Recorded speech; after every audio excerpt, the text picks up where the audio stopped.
ஆனால் இன்னைக்கு திரு மோடி ஐயா அவர்கள் மீது மிகப்பெரிய ஒரு மரியாதை வைத்திருக்கக்கூடிய மனிதன், நாட்டினுடைய பிரதமர், இந்த நாட்டை பாதுகாத்து கொண்டிருக்கக்கூடிய மனிதர். ஆனால் ஒரு லெவல் வரும் பொழுதுங்க, இந்த சின்ன சின்ன பிரச்சனைகள் அப்படியே சேர்ந்து வரும் பொழுது தொடர்ந்து நாமும் அவர்களுக்கு பிரச்சனையாக இருக்கக்கூடாது. ஒரு பிரச்சனையை எடுத்துட்டு போய் இங்கே பாருங்க இந்த பிரச்சனை, இந்த பாருங்க இந்த பிரச்சனை, இந்த பாருங்க அந்த பிரச்சனை, ஒரு அளவுக்கு தாங்க நம்ம சொல்ல முடியும். அதனால தான் பொறுமையாக பாரதிய ஜனதா கட்சியினுடைய முக்கிய தலைவர்களை பார்த்து மிக பொறுமையாக, இது இன்னைக்கு கான்வர்சேஷன் 3 நாளாக நடக்கலைங்க.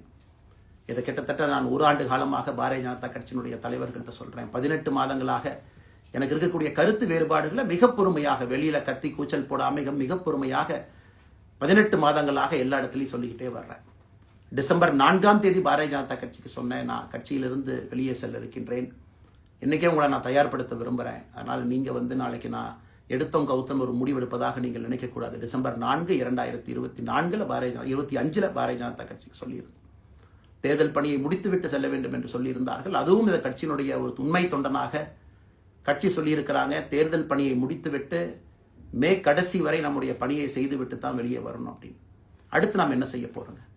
அடுத்து நாம் இதெல்லாம் பேசிட்டோம், பழசை பேசிட்டோங்க, இருந்ததை பேசிட்டோம். அடுத்து ஆனந்தமாக அன்போடு தமிழ்நாட்டில் ஒரு அரசியல் இயக்கத்தை நாம் துவங்க இருக்கின்றோம். இது அரசியல் இயக்கமா, கட்சி இல்லையா அப்படின்னு நீங்கள் யாரும் கேட்கவே வேண்டாம். கண்டிப்பாக தமிழகத்தில் அடுத்து நடக்கக்கூடிய தமிழகத்தினுடைய பொது தேர்தலில் நம்முடைய கட்சி போட்டியிடும், அதில் எந்த மாற்று கருத்தும் இல்லை.